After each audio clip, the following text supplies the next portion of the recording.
scientific problem have two different answers, one good, one bad. According to Thomas Kuhn, when one scientific revolution occurs and the scientific truth is proven wrong, it is replaced with a newer truth. But what if the old truth doesn't want to go anywhere? What if the old truth is quite happy where it is? Can there be two truths?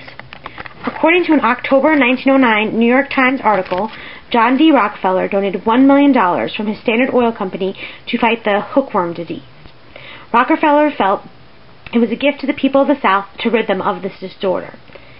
The article goes on to say that hookworm is the cause of laziness prevalent in the quote-unquote certain class of very poor whites in the South. Sufferers of the lazy disease, as it was called, suffered from acute anemia, had yellow, wrinkled, and waxy skin, hair dry and lusterless, eyes without color or sparkle, and expressions of stupid and intense melancholy, unquote. And the reasoning for this epidemic was the lack of proper plumbing facilities. Rockefeller's gift was to be used to begin constructing outhouses, which would deter the spread of hookworm. The reason for hookworm's prevalent spreading was its ability to move in a lateral fashion. So, when a sufferer would rid their own body of the worms would spread around, finding new people to infect. When outhouses were in place, which consisted of deep holes, the worms weren't able to climb and therefore could not infect another person. By 1909, hookworms were eradicated from the American South, while still present in developing countries. These results have remained a constant for the past 100 years. This is what Kuhn would call a time of normal science. Doctors and scientists knew that hookworms being in human bodies were a bad thing, and the way to prevent its spreading. One person disagrees with the eradication of hookworms, Jasper Lawrence. Lawrence has been a long-time sufferer of unbearable allergies and asthma. He saw a BBC documentary called Body Snatchers that talked about parasitic infections. When interviewed by WNYC's Radiolab, Lawrence said, "Before gutworms were eradicated in the West 50 or so years ago, allergies caused by the overreaction of the immune system were virtually unheard of. Now in the UK, 1/3 of us suffers from some sort of allergy. So scientists are looking to see if there's a connection between gutworm and allergies. They are wondering if gutworms can somehow damp down the immune system to make it easier for them to live in the intestines without coming under attack." Lawrence now runs a website called autoimmunetherapies.com, where hookworm is said to cure a variety of disorders, from allergies like Lawrence's to more complex disorders like Crohn's and celiac disease. For a fee of $2,500, sufferers can infect themselves with a small amount of hookworm for about 3 to 7 years, 5 years being the average. As in the 1900s, Rockefeller's program was to set up to end suffering of hookworm in the United States. According to a 2001 BBC article, the Bill and Melinda Gates Foundation is trying to rid Ethiopia of the same disorder. According to the article, Dr. Sarah Shivner from Nottingham University said, "They may block the allergy response, which causes asthma. Some kind of hookworms secrete proteins which can damp down the immune response. The finding has implications in two areas.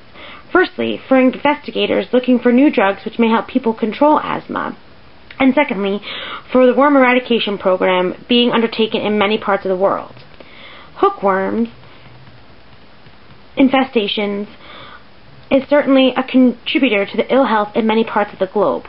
The Gates Foundation, founded by Microsoft Bill Gates and his wife Melinda, has donated $18 million to the Sabin Vaccine Foundation, an effort to produce a hookworm vaccine. Researchers have warned that the eradication of hookworms may mean an upsurge in asthma, particularly in urban areas.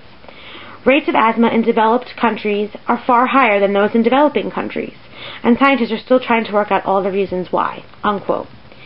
Here we see a scientific revolution occurring.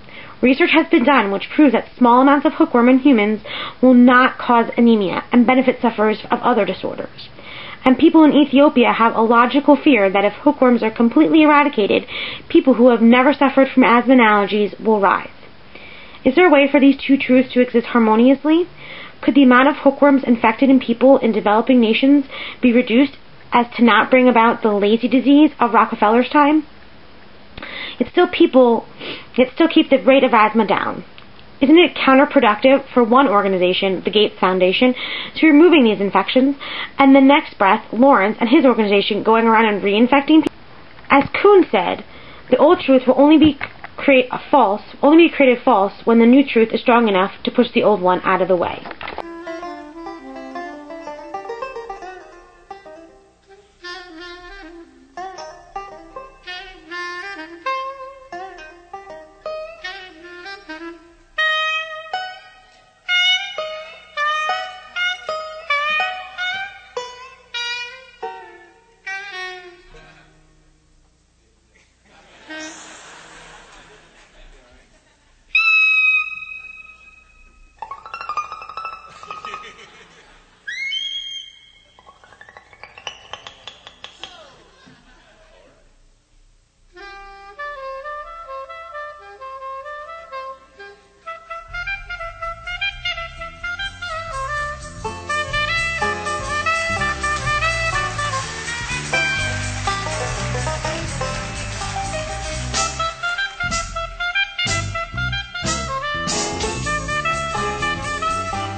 To work together to create a common goal.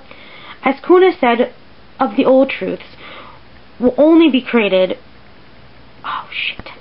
Damn it.